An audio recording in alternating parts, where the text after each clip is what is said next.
The message came through at 7:42 p.m., and Carter Whitfield read it twice before he allowed himself to feel anything. She texted, "Don't wait up. Girls' night. You wouldn't belong anyway." I didn't push back.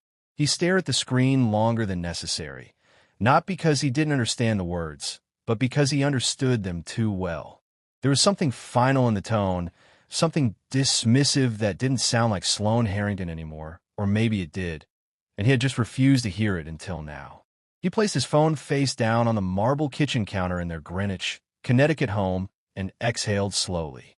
It wasn't the first time she had gone out without him. It wasn't even the first time she had made him feel like an outsider in his own marriage. But something about the phrasing this time cut deeper than usual. You wouldn't belong anyway. That wasn't just distance. That was judgment. That was rejection wrapped in casual indifference. And Carter didn't respond. Not because he agreed, but because he had learned that pushing back never ended well.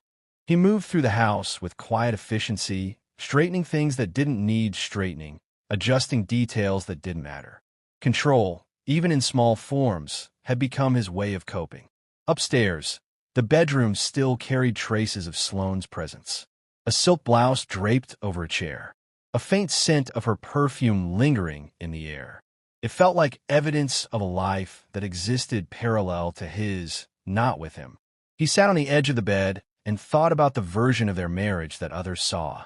Polished, successful, two accomplished professionals navigating life together.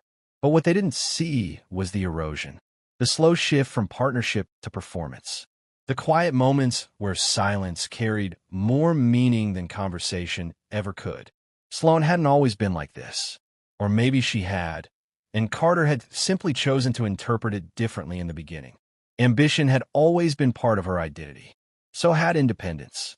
But somewhere along the way, independence had become isolation, and ambition had started to come at the cost of connection.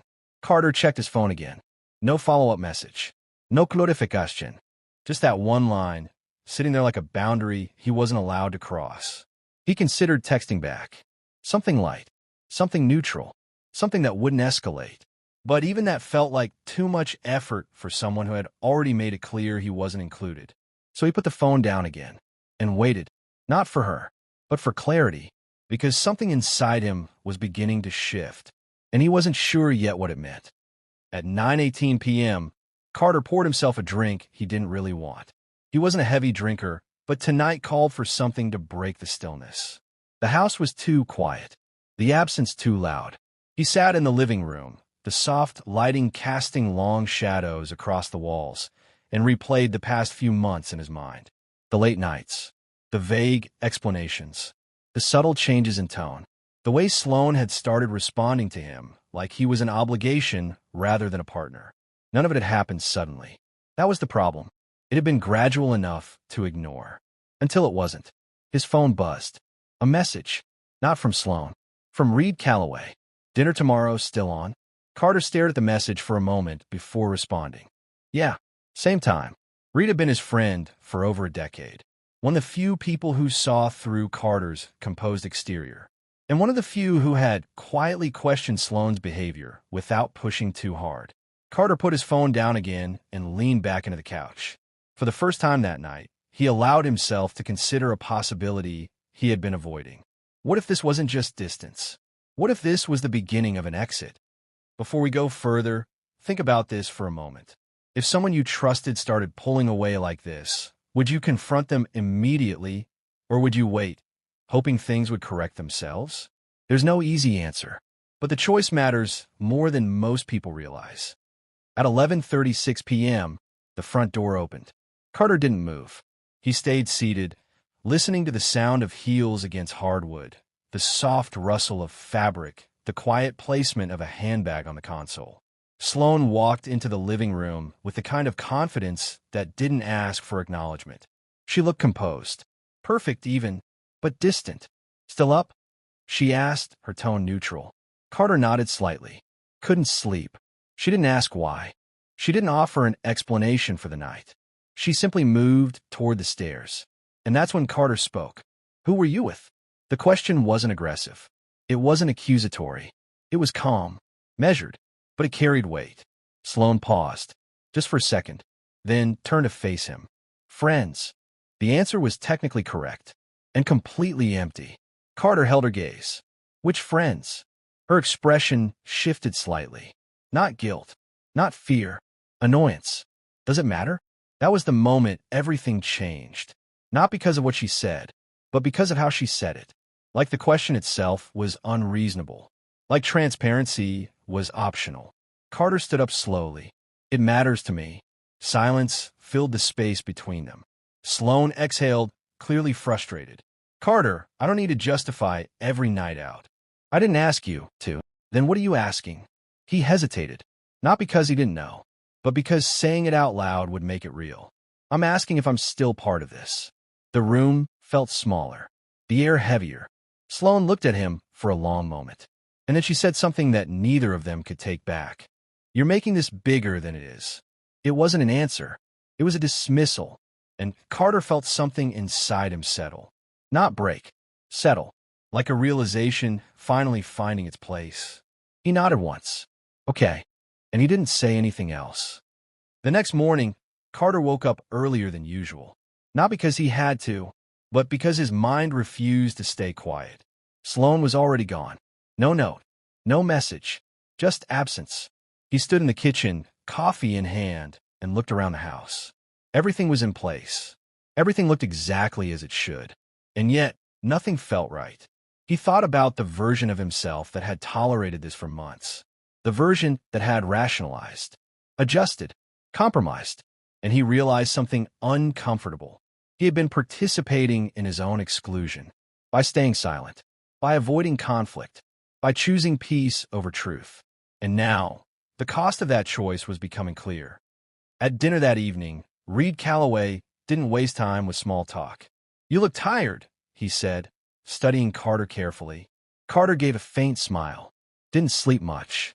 Reed leaned back in his chair. Something going on? There was a moment where Carter considered deflecting, keeping things surface level, maintaining the image.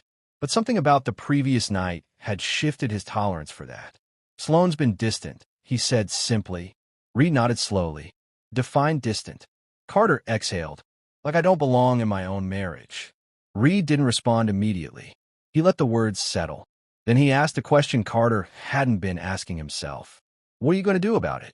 That question lingered. Not because it was complex, but because it required action, and action meant risk. Before we move forward, pause here for a second. If you were in Carter's position, would you fight for clarity, even if it meant losing everything, or would you stay in the comfort of uncertainty a little longer? Think about that, because what comes next depends on that exact decision. Carter didn't confront Sloane that night, or the next. He didn't raise his voice. He didn't demand explanations. Instead, he started paying attention, not to her words, but to her patterns.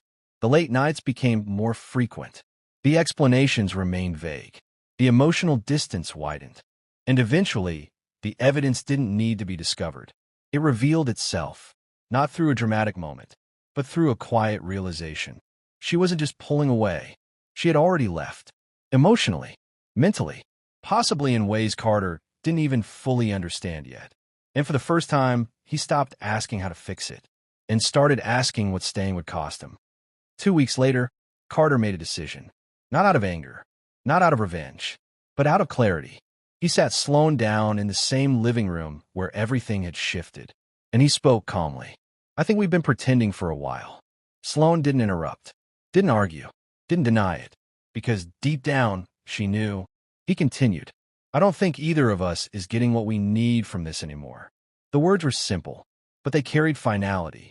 Sloane looked at him, really looked at him, for the first time in months. And there was something in her expression that hadn't been there before. Not love, not regret, recognition. You're serious, she said quietly. Carter nodded. I am. There was no dramatic reaction, no emotional outburst, just two people acknowledging a truth they had both avoided. And in that moment, the power dynamic shifted, not because Carter gained control, but because he stopped trying to hold on to something that was already gone. The process that followed wasn't easy. It wasn't quick. It wasn't clean. There were legal conversations, financial adjustments, social explanations. But it was real. And for the first time in a long time, Carter felt aligned with himself. Not comfortable, but honest. And that made all the difference. Months later, Carter found himself in a different kind of quiet. Not the heavy silence of absence, but the calm stillness of clarity. He still thought about Sloane sometimes. Not with resentment, but with understanding. Because relationships don't end in a single moment. They unravel slowly. Through choices. Through silence. Through the things we say. And the things we don't. And sometimes, the hardest part isn't letting go of the other person. It's letting go of the version of yourself that stayed too long.